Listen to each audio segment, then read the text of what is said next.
parce qu'ils ont soutenu son bord, et il faut les récompenser. La République ne doit pas être une République de récompense des amis, des gens. Mais où est alors... Vous estimez que des gens qui sont déjà à la retraite seraient sur le point d'être nommés des généraux? Faites vos enquêtes. Faites vos enquêtes. Le généralat, aujourd'hui, c'est devenu vulgaire. On donne ça à qui on veut. Mais ça, c'est grave pour l'armée. Et nous veillons au grain. Pendant que, dans les écoles construites et qui ont été inaugurées à coup de renforts médiatiques, il n'y a pas d'enseignants. Dans les centres de santé, il n'y a pas des agents, même s'il y en a, il y en a qui ne sont pas qualifiés, ils ne sont pas payés, les gens travaillent à crédit, les plateaux techniques sont pauvres, et on évacue, on fait des évacuations sanitaires, soit en Afrique du Sud, en Tunisie ou en France, au détriment du peuple. Donc, pour revenir à ce décret qui n'est qu'une bombe à retardement, nous allons nous organiser et ça doit être abrogé. Si à tout hasard, c'est le nouveau défi qu'on nous a fait venir là, qui va prendre les charges et qui connaît, qui maîtrise les arcanes de finances. Mais dans quel pays vous avez vu ça? Quelqu'un à qui il reste 20 jours, il signe un décret octroyant des primes fantaisistes et avec rappel sur 10 ans. Mais nous, qu'est-ce que les autres ont fait? Et on ne doit pas faire de discrimination en matière salariale. Ça, le BIT est clair là-dessus. Donc nous allons mener ce combat et le décret doit être abrogé, soit par lui-même ou soit par ceux qui, après le 20 et mars, vont prendre les rênes de ce pays. Vous pouvez compter sur nous. Ça, c'est chose facile. Ou bien on met tout le monde sur le même piédestal ou on casse. On n'a même pas besoin d'aller à la Cour constitutionnelle. C'est les mouvements de pression, les débrayages, les universités, les écoles, les centres de santé qui seront fermés, qui vont contraindre le nouveau... C'est avec les mouvements de grève que nous allons accueillir le nouveau président, qu'il soit importé ou local. Honoré Benjamin Naoum, le décret numéro 2016-024 du 11 février 2016, de votre point de vue d'analyste, qu'est-ce que cela vous inspire? Non, d'abord, je tiens à condamner, et ça je le dis, je tiens à condamner les secrétaires généraux qui n'ont pas pu intercepter ce document. Parce que le document a été signé le 11 février. Aujourd'hui, nous sommes le 11 mars. On peut dire, parce que c'est depuis hier qu'on a commencé à entendre ça, un mois après, on n'a pas pu intercepter ce document. Normalement, même c'est à la rédaction qu'on devrait normalement intercepter ce document et alerter l'opinion publique. Voilà, le décret a été pris par le gouvernement et on est même en mesure de vous dire que le paiement a commencé. Connaissant bien ce gouvernement, je dis, on est en mesure de vous dire que peut-être l'argent même a été déjà décaissé. Ah oui, on peut le dire. C'est pourquoi j'ai dit, je condamne d'abord les secrétaires généraux. Je vais répondre. Vous savez, et ce sont ces acteurs, moi je le dis, qui ont donné des largesses au pouvoir Yahi. Moi, j'insiste là-dessus parce que quand vous voyez le fonctionnement de ce gouvernement, c'est un gouvernement qui ne pouvait pas résister un an à la tête d'un pays. Quand vous voyez comment le président Boni Yahi et son équipe ont géré ce pays, je dis c'est un gouvernement qui ne devrait pas tenir face à la pression populaire un an. Qu'est-ce qui vous fait penser cela? Non, mais il y a trop de désordre. Ayons le courage de le dire. Il y a eu trop de désordre à la tête de ce pays. On dit par exemple qu'on vient de prendre un décret pour accorder des avantages. Non pas à compter de la date de la signature, mais on retourne en arrière 10 ans. Et on sait très bien ce que cela représente sur le plan finance. Dans ce pays, on a nommé on a donné des grades à des gens qui ne méritent pas. Et qu'est-ce qu'on prend? Après avoir donné les grades, on prend un autre décret on dit que le type est gradé depuis un an.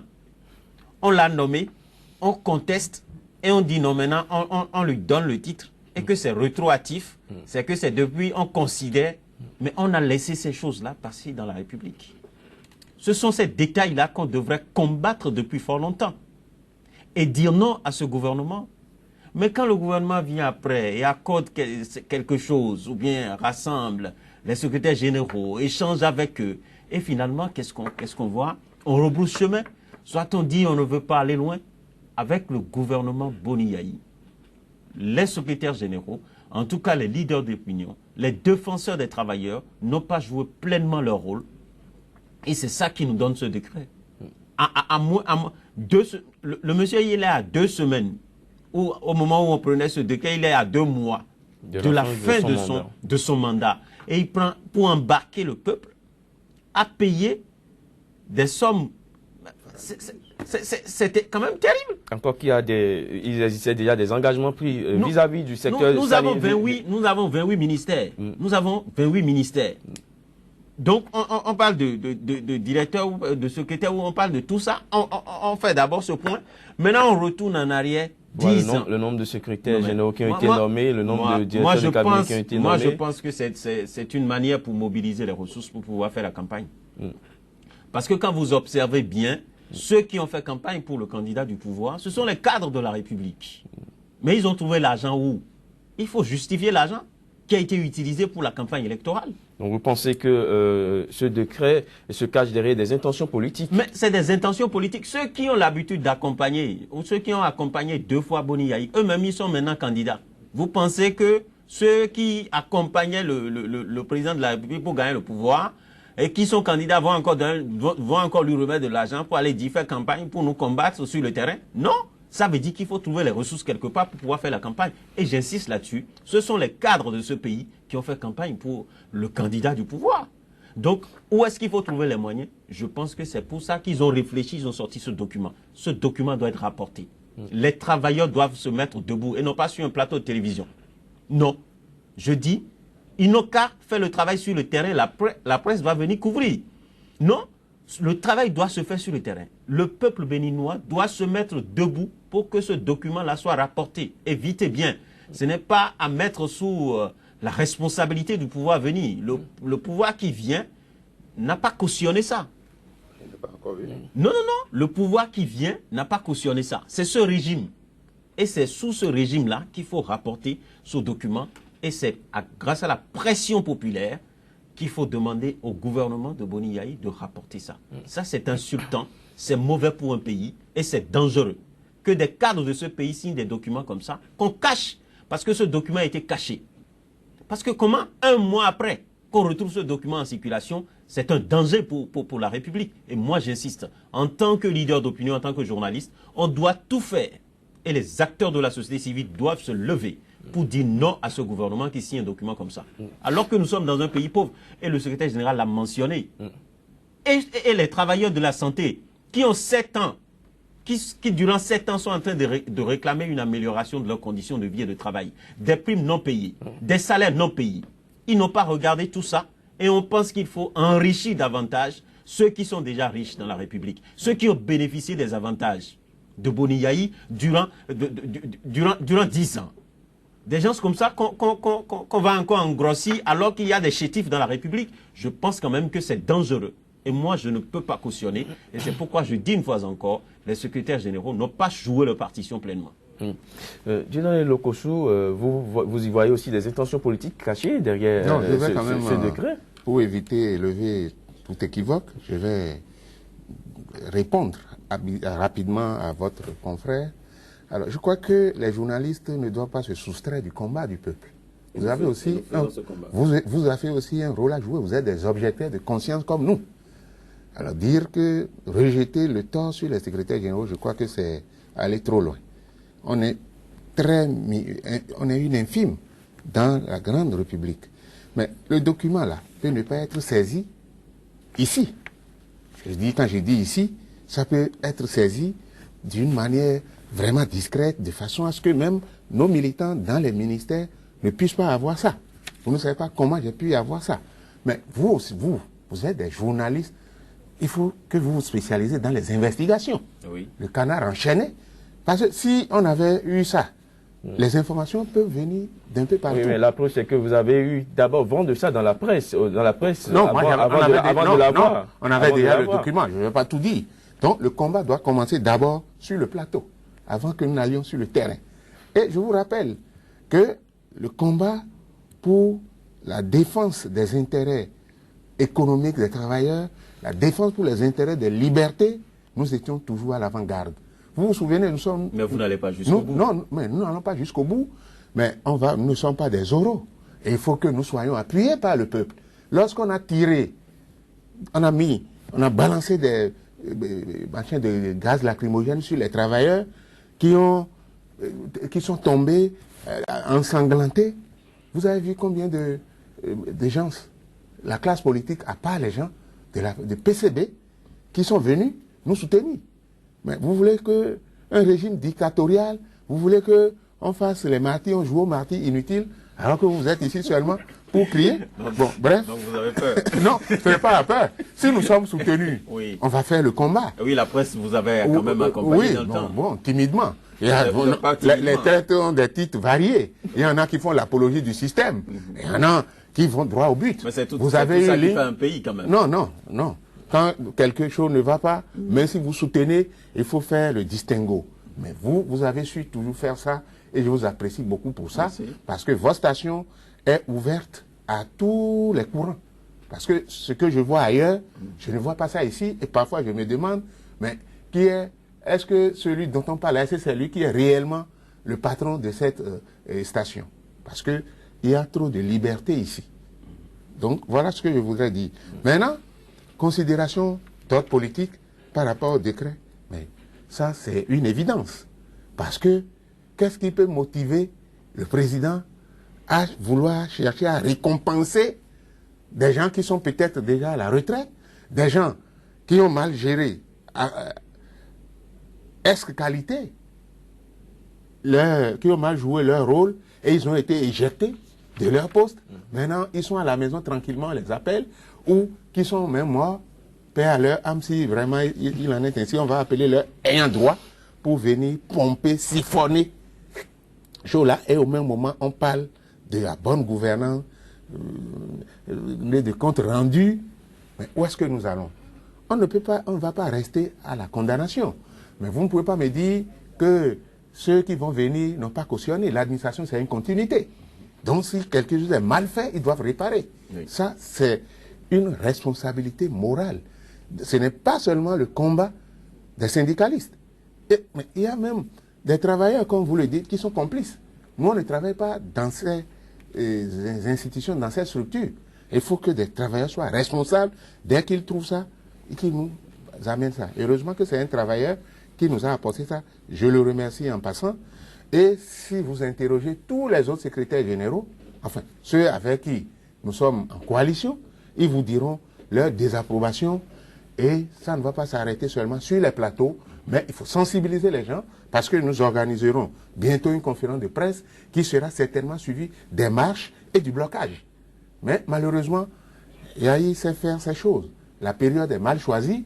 Nous ne voudrions pas que la responsabilité de ne pas organiser, tout ça, ça rentre dans une stratégie. Lorsqu'on va commencer par débrayer, on dit, bon, il y a du désordre dans le pays, on ne peut pas faire des élections.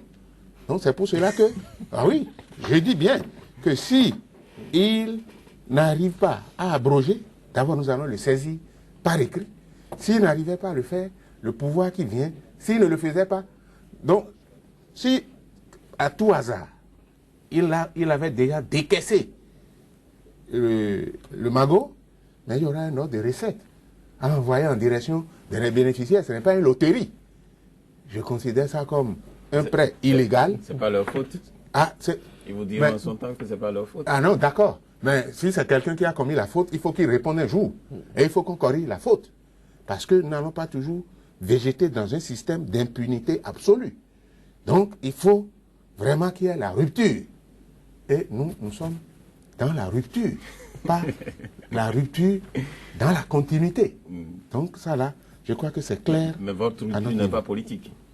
Ah, écoutez, moi je suis un citoyen. D'accord. Donc, il n'y a pas de rupture sociale, il n'y a pas de rupture politique. Donc, c'est la politique qui détermine le reste. Donc, à un moment donné, il faut savoir choisir. Surtout que celui qu'on me pointe là, la Constitution n'a jamais dit au président de la République, en partant de se faire, nous ne sommes pas dans un système de royauté. Donc, on doit laisser les citoyens choisir librement et non imposer quelqu'un. Parce que, quand Kérékou voulait partir, il a mis UBF en place, il est parti, il a laissé le soin de désigner entre eux. Soglo, bon, lui là, il est vite parti, il n'a même pas attendu pour choisir. Donc, ce n'est pas à un président de nous indiquer que nous ne sommes pas des enfants. Ça, je le martèle ce soir, aujourd'hui, ce matin, que ce choix-là n'est pas le choix des travailleurs. Et quand, à tout hasard, le candidat est venu, lui, à la bout du travail, nous l'avons accueilli. En bon démocrate, on l'a écouté. Mais en réponse à l'une des questions, il a dit qu'on peut ne pas voter pour, il n'est pas venu pour demander nos suffrages. Et est-ce que, moi je ne suis pas contre quelqu'un qui a la double nationalité. C'est un privilège pour eux. Mais est-ce que M. Zissou Soglo, Mbédi, qui jouissent du prestige, du privilège de double nationalité, s'ils peuvent ambitionner, avoir le courage d'aller se présenter à la même fonction parce que c'est une fonction suprême. Est-ce que les Français vont voter pour eux? Donc moi, je jette ça là, de Alors, votre opinion, nous pour vous dire qu'à la bout du travail, on n'est pas là pour cautionner n'importe quoi.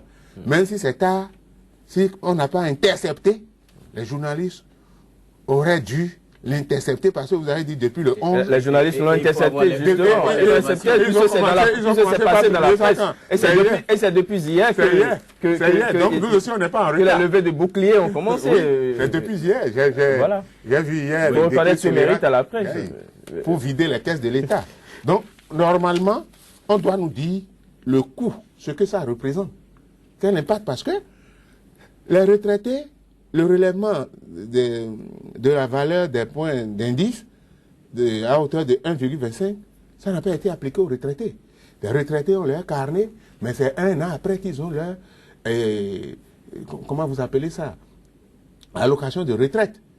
Et les critères de convergence dans l'espace UMOA, quand il s'est agi maintenant de faire des libéralités indues à des partisans, on n'a plus invoqué ça. Donc ça veut dire qu'il y a une manne infinie dans le pays et je souhaite qu'on fasse un audit financier qu'on ne doit pas mettre sous cap, qu'on doit publier avec ceux qui auront la charge après le 20 mars. Que nous sachions combien nous avons dans la caisse, combien on nous laisse, pour qu'on ne nous dise pas que les caisses sont vides. Qui a vidé les caisses? Il faut qu'on puisse situer en son temps les responsabilités. Alors, Dieudonné Lokossou, qu'est-ce qui peut amener un chef d'État en fin de mandat à prendre un tel décret? Il n'a même pas fini. Mais est-ce que Il va encore en prendre.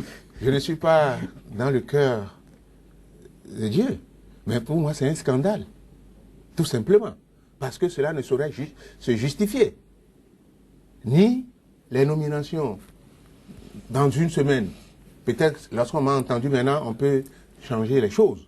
Je ne suis pas en train de gâter la sauce en griffe pour ceux qui s'attendent à cette élévation. Mais il faut savoir faire les choses. Mais pour qu'une armée dispose d'un général, mais il faut quand même des bataillons. Un général ne peut pas diriger des sections. Un général ne peut pas rester à la maison pour diriger la troupe. Donc, il faut qu'on évite de faire du gaspillage. Et les hommes doivent venir d'en haut parce que le peuple regarde les mains de ceux qui nous gouvernent depuis là-haut. Voilà. Alors, Honoré Benjamin Naoum, un chef d'État en fin de mandat, nous sommes presque à moins de 3 semaines, hein, à moins de 2 mois quand même de la fin de ce mandat qui prend un tel décret qui va engager l'équipe qui vient, y a-t-il quelque part une volonté de miner le terrain avant de partir? Ce n'est même pas miner le terrain, c'est mettre la barre à un niveau où le prochain gouvernement qui vient aura des difficultés. Je pense que c'est la seule leçon qu'il faut tirer. Parce que si ce décret n'est pas abrogé, par exemple, par l'actuel gouvernement, celui qui vient, ça veut dire que les travailleurs vont mettre la pression suffisamment. Et on va nous faire perdre encore du temps. Alors qu'on devrait rapidement amorcer le mécanisme pour redresser les choses. Nous sommes dans une situation difficile. Et ce n'est pas une administration par l'arrivée qui va quand même donner de la valeur ajoutée à notre pays. Donc on devrait éviter des situations de crise dès maintenant. Un gouvernement, par exemple, un président qui continue de poser des pierres, pour faire quoi? Hein? On ne comprend pas. Le monsieur dit qu'il veut être actif jusqu'au 5. L'État est une continuité. L'État est une continuité, d'accord, mais est-ce que c'est à ce niveau-là, soyons sincères avec nous-mêmes, si vraiment le président de la République aime ce peuple, aime les femmes, parce qu'il a toujours dit « je vous aime, je vous adore », mais on n'adore pas un peuple de cette manière. Moi j'arrive pas à comprendre. Et c'est pourquoi je dis, le gouvernement, le président, peut-être que demain on va dire qu'il s'est encore trompé, il ne savait pas que c'est le contenu, mais c'est quand même aberrant. Aberrant de voir un gouvernement très actif jusqu'à aller sur la prise de décret. C'est les premières pierres qu'on condamnait. Parce qu'on mettait juste des pierres et on va déposer des engins. Et après le départ de Yaya Boni, on ramasse tout et on va ailleurs, on amène les mêmes engins, on dit que maintenant, et on se met au beau milieu de la voie, on envoie les pioches, on dit, voilà, les travaux vont démarrer. Alors qu'on sait très bien que ça ne va pas commencer. La démagogie doit avoir quand même de limites dans la République et je pense, à mon humble avis, en tant que journaliste, on ne peut pas cautionner ça. Et je pense qu'il y a des émissions qui ont commencé, maintenant j'espère bien, un travail sur le terrain pour montrer à ce gouvernement qu'on ne peut pas cautionner un décret pareil. Ça doit être tout simplement rapporté et c'est Boni Yayi qui doit rapporter, c'est lui qui a signé et après ces ministres. Comment les ministres comme Komi Kouché, même le candidat Lionel Zissou, qui signe un document alors que lui il est candidat. Il est candidat. Et c'est un décret qui peut l'engager. Non, il est candidat et il a signé ce décret en période électorale. Comment on peut analyser ça? Quelle explication ce gouvernement souhaite qu'on puisse avoir? Justement, quelle analyse on peut avoir? C'est pourquoi je posais la question au secrétaire général Dieudonné Lokossou de savoir si il y a quelque part des intentions politiques cachées. Il y a des manœuvres politiques en dessous. Mais malheureusement, ça aura un effet contraire. Parce que le peuple a vu qu'on veut siphonner ses ressources à des fins politiques. Parce que, comme sur le plateau, je l'ai entendu, mais ce sont ces cadres-là qui ont, j'ai vu des directeurs de sociétés utiliser les engins de leur société, des directeurs de cabinet qui, malgré les cris d'alarme de la population, sont allés battre campagne pour dire on va vous amener du courant tel. Il y a même un, sans honte, qui a emmené un lampadaire pour dire voilà, c'est 4000 francs, il viendra vous faire ça ici. Mais alors que nous sommes dans une situation hypothétique. On ne sait pas qui va être élu. Ce n'est pas les tendances. On ne va pas s'asseoir sur les tendances pour dire bon, ok, on y va. Mais je vous rappelle, parce que vous pensez que nous ne faisons pas de combat, j'ai 4 téléphones qui sont sur écoute.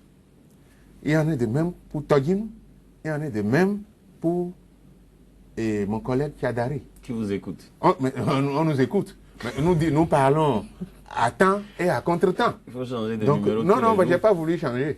J'ai laissé. Je laisse. Donc, nous, on n'a pas peur de cela. Et si vous voulez, quand nous allons quitter le plateau, vous viendrez, je vais vous montrer le mécanisme où vous saurez si votre téléphone est sur écoute ou si ce n'est pas sur écoute. Donc, ce que je dis sur le plateau, c'est le même débat que je fais, j'échange avec les gens. Si c'est ça qu'on enregistre pour qu'on écoute, nous, on n'a pas peur de cela. Les menaces par téléphone, pourquoi vous êtes allé chez tel ou tel, mais je crois que nous c'est notre liberté et elle est totale. Donc, quelqu'un à mon âge, j'ai plus de 60 ans, on ne peut pas m'entraîner, prendre ma main. Moi, j'attends seulement le départ de choses là et du système actuel, la fin du système actuel, parce que j'ai fini à la bout du travail. Il faut qu'il y ait la relève. Vous n'allez pas voir toujours les mêmes personnes sur le plateau. Vous n'allez pas toujours voir les mêmes personnes montrer la poitrine. Vous êtes fatigué? Non, mais il faut... nous ne pouvons pas toujours reprocher aux gens qui s'accrochent, qui ne veulent pas laisser le pouvoir, malgré les tests, et que nous-mêmes ne soyons pas l'exemple. Donc, j'ai eu à assumer 2 mandats successifs. Je crois que ce soit bon ou mauvais, il faut passer la main. Mais j'ai dit, j'ai eu le privilège de dire un jour au président de la République, quand il m'a demandé, vous allez partir quand? J'ai dit, nous allons partir ensemble. Donc, c'est son départ que j'attends Pour organiser mon congrès.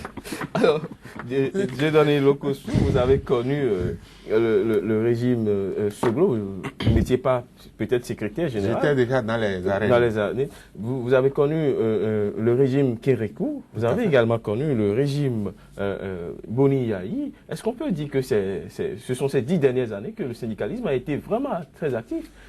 Ah oui, je crois que si vous faites une lecture rétrospective des actes qui ont été posés, à un moment donné, la classe politique était muette.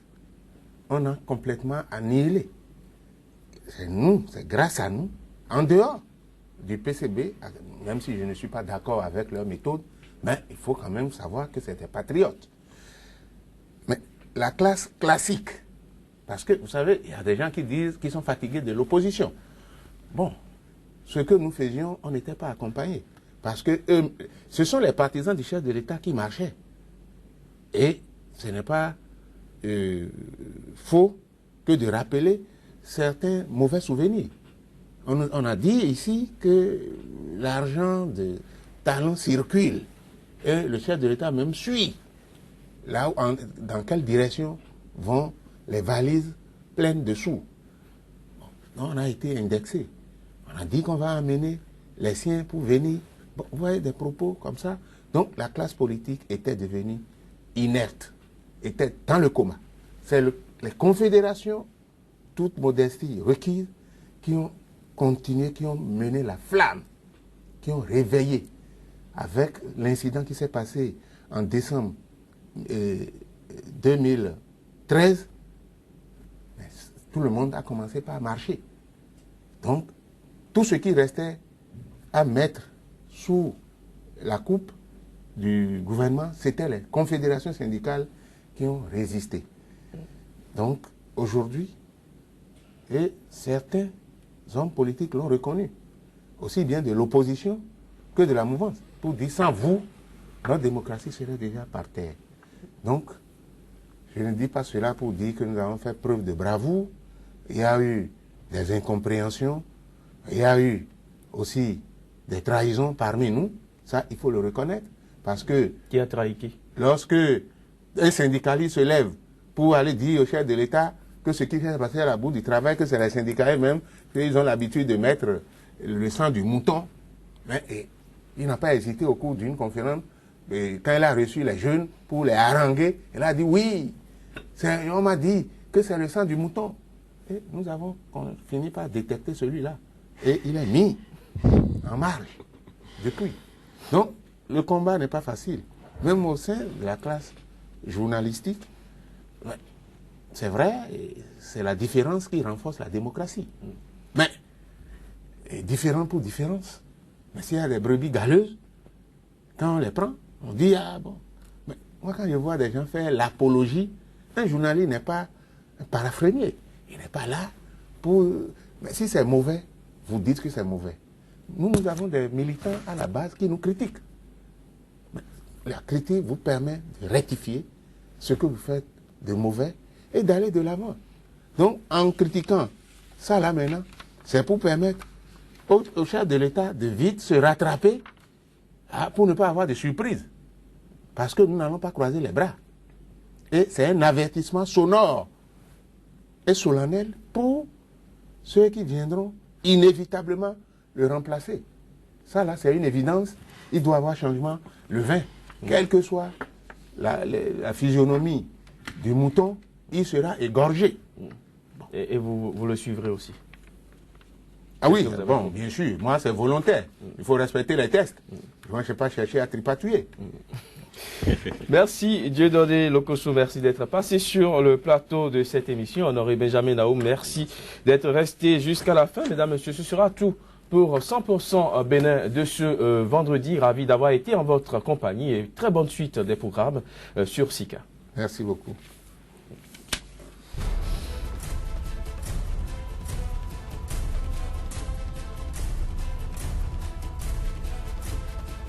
SICA TV fait escale au Bénin.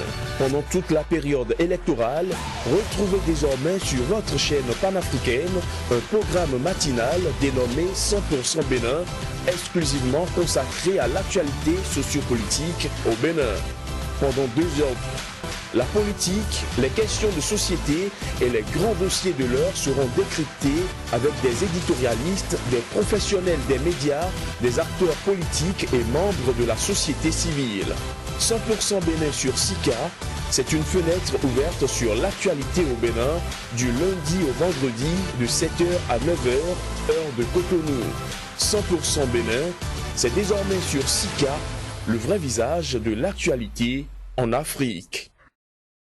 L'objectif principal que nous visons, c'est de mettre fin à la confusion qu'on tente de semer, sciemment ou, comme le dirait l'autre, inconsciemment, pour manipuler l'opinion publique nationale et internationale. Mon intervention particulièrement, c'est pour faire certaines mises au point. C'est pour expliquer quelle est la valeur juridique, la portée juridique de la proclamation des grandes tendances.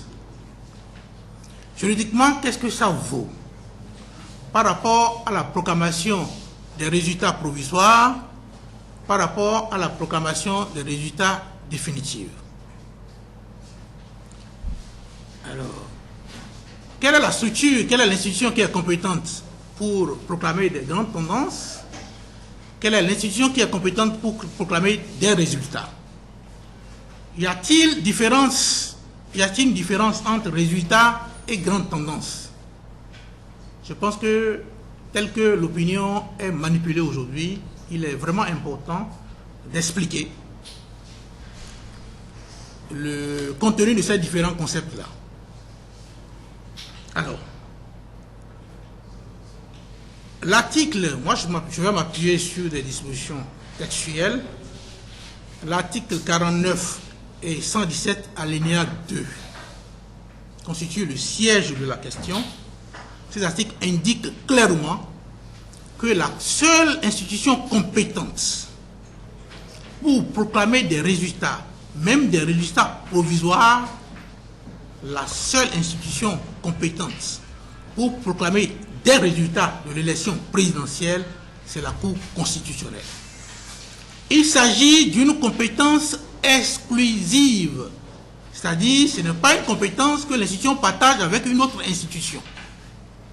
Il n'y a aucune autre institution qui a le pouvoir ou la compétence de proclamer des résultats de l'élection présidentielle. C'est seulement au niveau des élections locales et des élections communales que la Sénat est compétente pour proclamer des résultats. Cette confusion-là est entretenue et il y a lieu de lever l'équivoque. Les articles que je viens de vous citer ont indiqué clairement que la Cour constitutionnelle veille à la régularité des élections, relève les irrégularités, reçoit les recours, elle peut elle-même relever les irrégularités, statue sur ces irrégularités-là, et après reçoit les recours et statue sur les recours. L'article 117 alinéa 2 a été repris par l'article 115 du Code électoral. C'est une reprise in extenso. C'est cela qui explique ce que je venais de dire tout à l'heure, qu'il n'y a que la Cour constitutionnelle seule qui soit compétente pour proclamer des résultats. Alors vous allez me poser la question de savoir quel est le rôle que la Sénat joue en cette matière-là. C'est l'article 15 du Code électoral, l'article 15, qui dit que la Sénat proclame les grandes tendances. Alors qu'est-ce que nous devons entendre par grandes tendances? C'est des indications que la Sénat donne relativement aux informations, aux PV, aux documents électoraux qu'elle a reçus, c'est les indications qu'il donne pour dire, au vu des comptes rendus que les coordonnateurs d'enregistrement ont fait, au vu des documents que j'ai reçus, probablement tel candidat pourrait être crédité de tel nombre de suffrages, tel candidat pourrait être crédité de tel nombre de suffrages pour permettre aux électeurs d'avoir une idée des suffrages accordés à l'un ou l'autre candidat. Cela pourra avoir une importance dans une élection présidentielle lorsque l'écart entre les candidats, lorsque l'écart est grand. On donne des indications. Lorsque un candidat arrive en tête, je ne sais pas, avec 40%, celui qui est crédité, qui doit occuper le deuxième rang, arrive à 20%, celui qui est derrière à 10%, ça pourrait amener éventuellement celui qui a 40% à commencer par prendre des contacts pour dire, avec l'écart qu'il y a entre moi et le deuxième, entre le deuxième et le troisième, c'est très improbable que cette tendance-là puisse être remise en cause. Mais en le faisant, il prend un risque. Cela n'est pas concevable dans une élection dont les tendances révèlent un certain rapprochement entre les candidats.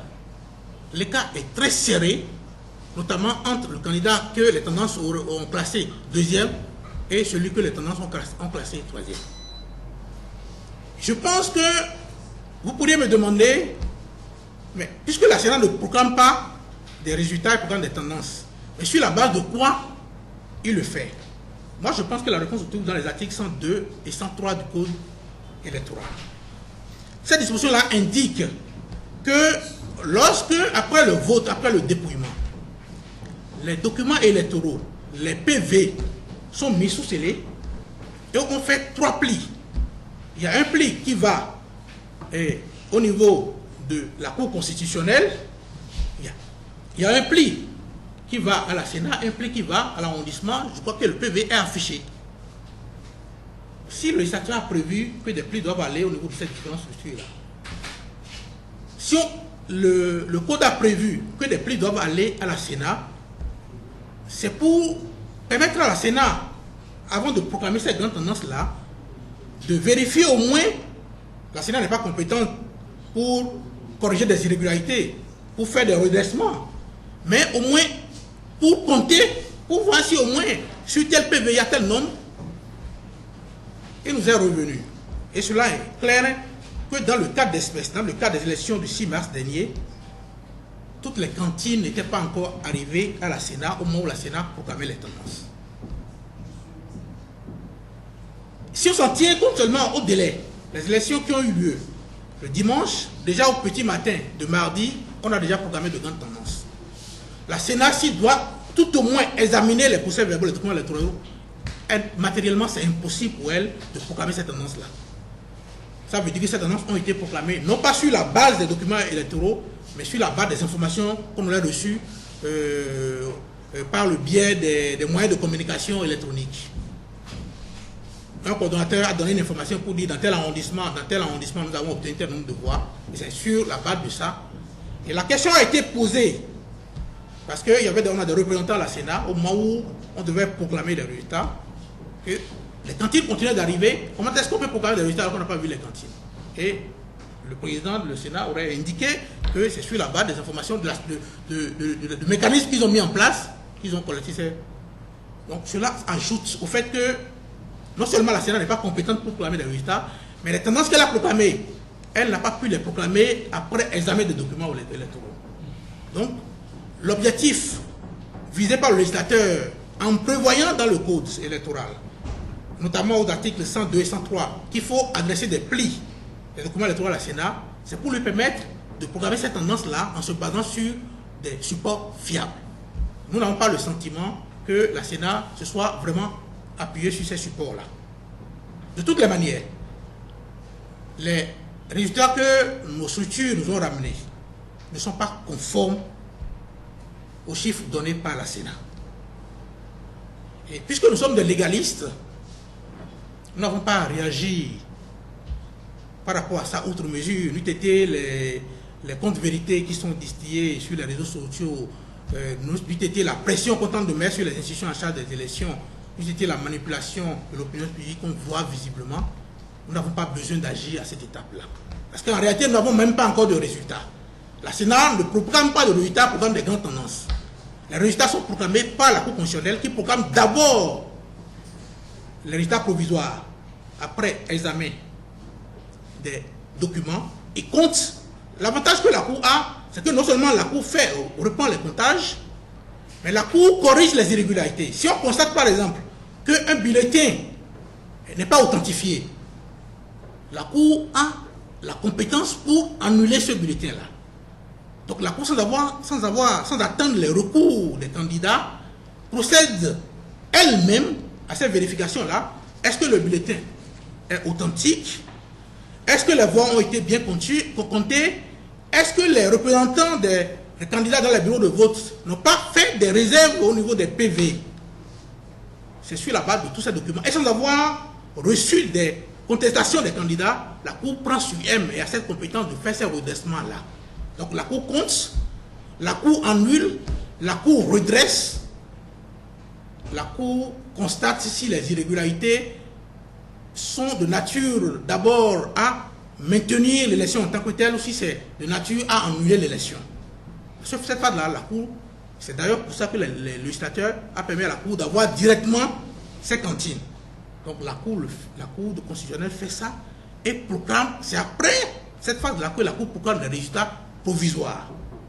Et c'est en ce moment que les recours sont ouverts aux candidats. Ça veut dire qu'aujourd'hui, aucun candidat ne peut déposer de recours à la Cour constitutionnelle. S'il dépose le recours, est précoce et sera déclaré irrecevable. C'est selon que la Cour proclame que les candidats ont 5 jours pour déposer leur recours et la Cour a 10 jours pour statuer sur les recours. C'est vrai, nous testons une certaine faiblesse parce que les recours ne sont pas suspensifs. Surtout qu'entre 2 tours, lorsque la Cour proclame, on ne peut plus attendre qu'on statue sur les recours avant d'aller au second tour parce qu'il y a un délai qu'il faut respecter. Mais vous devez savoir qu'au jour d'aujourd'hui, la Cour a ses représentants au niveau de chaque poste de vote. La Cour a reçu tous les plis, la Cour a reçu tous les documents électoraux, la Cour a reçu toutes les cantines et est en train de faire ce travail-là. Donc, aucun candidat n'est encore qualifié aujourd'hui pour être au second tour ou aucun candidat, juridiquement parlant, n'est qualifié aujourd'hui pour être au second tour. Personne, en principe, si on est légaliste, quelqu'un qui veut respecter les textes de la République ne devrait pas s'appuyer sur des tendances qui n'ont aucune valeur juridique. On ne peut tirer aucune conséquence juridique d'une tendance proclamée par la Sénat. Juridiquement, je mets quiconque au défi de me démontrer le contraire. Les grandes tendances proclamées par la Sénat, aucun candidat ne peut tirer une conséquence juridique de ça. Alors, si un candidat s'appuie sur cette tendance-là pour se proclamer être au second tour, il viole la loi et n'est pas en conformité avec les textes de la République. Ça, c'est très important. Aucun candidat ne peut solliciter un ralliement à son profit parce qu'il serait qualifié au second tour, alors que les résultats n'existent pas encore. On n'a pas de résultats proclamés aujourd'hui, on a des tendances. Tendance n'est pas égale à résultat. Les deux ne signifient pas la même chose. Alors, si on doit faire de ralliement, c'est sur la base de quoi? Alors qu'on ne sait même pas, on n'a pas de résultat. Comment est-ce que... Mais si aujourd'hui un candidat se rallie à un autre candidat, c'est que du fait lui-même, il reconnaît une défaite, alors qu'il n'y a aucun résultat n'a dit qu'il a échoué à une élection. Il faut qu'au Bénin, nous apprenions à respecter les tests, à faire les choses conformément aux tests. Surtout lorsqu'on aspire à diriger un pays, lorsqu'il s'agit d'une élection aussi importante que l'élection présidentielle, quelqu'un qui aspire à diriger un pays doit prendre la hauteur. Ce que nous avons toujours dénoncé ces dernières années, c'est le fait qu'on a tendance à enjamber nos tests. Si nous devons changer, si nous pensons que nous incarnons un certain changement, si nous décidons que nous n'allons pas continuer tel que nous le faisons aujourd'hui, commençons déjà par respecter les tests qui existent. Même si on a comme projet de faire des réformes, on ne peut pas faire les réformes en tenant compte des tests qui existent. Si nous devons modifier la Constitution, il faut respecter la procédure prévue par la Constitution aujourd'hui pour sa modification. Et le candidat en avant a pris de la hauteur. Moi, je le dis, sous le contrôle de son porte-parole sur le plan politique, que l'attitude qu'il a adoptée aujourd'hui, c'est l'attitude d'un responsable. On n'a pas encore de résultats, on ne peut pas parler de position. On ne sait pas encore qui est qualifié pour le second tour, on ne sait pas encore qui est qualifié pour qui ne va pas au second tour. Et cela est d'autant plus important compte tenu de la particularité des chiffres que les tendances elles-mêmes ont révélés. Lorsque on place un candidat deuxième et l'autre troisième, alors que la différence de voix n'est à peine de 50 000, et la Sénat elle-même déclare que c'est après dépouillement de 97%. Je vous ai dit tout à l'heure qu'on n'a pas pu dépouiller parce que c'est après la proclamation que d'autres cantines sont arrivées. La prudence, la sagesse voudrait qu'on aille doucement et qu'on attende des résultats. Et si on devrait prendre des contacts, il aurait fallu les prendre en sous-main et éviter de les prendre de façon ostentatoire telle que cela se fait aujourd'hui. Donc, l'objectif principal, c'est de retenir que les tendances n'est pas égale à résultat. Au jour d'aujourd'hui, il n'y a pas encore de résultat de l'élection présidentielle du 6 mars 2016. Comme nous, vous avez suivi ces derniers jours, surtout sur les réseaux sociaux, toutes les agitations auxquelles nous assistons, où beaucoup de gens prêtent des paroles et des actes, et même des déplacements au candidat Sébastien Germain à Javon, en vue d'un éventuel ralliement au second tour à tel ou tel autre. Alors, je voudrais, au nom du candidat, dire ici, de façon solennelle, que le candidat Sébastien Germain à Javon n'a pris à ce jour aucune décision concernant un quelconque éventuel ralliement à un second tour. Puisqu'on ne peut parler de ralliement que lorsque on a eu les résultats des élections. Or, il est clair, après la démonstration qui vient d'être faite, qu'il n'y a pas encore eu de proclamation de résultats des élections. Il n'y a eu que des tendances qui ont été basées sur des appels reçus des arrondissements, des coordonnateurs d'arrondissement, lesquels résultats communiqués ne sont pas en concordance avec les chiffres que nous avons à notre disposition. Ensuite, la Sénat a été claire sur le fait que, jusqu'à présent, ils n'ont pas encore dépouillé les résultats des Béninois de l'extérieur, qui constituent quand même plus de 42 000 personnes, dont les plus forts taux sont au Nigeria, en Côte d'Ivoire et au Gabon. Et dans ces trois pays, il nous est revenu que c'est le candidat Sébastien Germain à Javon qui est en tête dans ces trois pays à forte concentration d'électeurs. Alors, lorsque vous voyez, après tout ce tableau-là, que les candidats arrivés deuxième et troisième, selon les tendances proclamées par la Sénat, ne sont séparés que par à peine 1%, 1, et quelques pourcents de voix, eh bien vous comprenez qu'avec les pouvoirs donnés à la Cour constitutionnelle par notre Constitution et par le Code électoral, on ne peut pas encore affirmer que nous avons déjà des candidats au second tour. Et tant que nous n'avons pas les candidats au second tour, il ne peut pas y avoir de négociation, il ne peut pas y avoir de ralliement. Donc je voudrais, au nom du candidat Sébastien Germain à Javon, inviter tous les sympathisants et tous ceux qui ont voté pour le candidat à Javon à rester sereins et patients. Patients jusqu'à ce que la Cour constitutionnelle, seule institution habilitée à donner les résultats des élections, le fasse. Et après cela, le candidat à Javon, en concertation avec tous ses soutiens, et après avoir pris l'avis des uns et des autres, va se prononcer sur ce qu'il aura à faire. Si, comme nous l'espérons très bien, au vu de ce que nous avons comme résultat, si nous sommes au second tour, eh bien, nous allons prendre les dispositions qui s'imposent pour que notre candidat puisse gagner les élections. Si la Cour venait à confirmer les tendances de la Sénat, malgré tout ce que nous avons comme information contraire, après les recours, nous prendrons acte des résultats définitifs et nous prendrons également nos responsabilités avec notre candidat qui, dans tous les cas, ne fera rien d'autre que ce qui sera décidé par et lui et ses soutiens et qui sera conforme aux aspirations de notre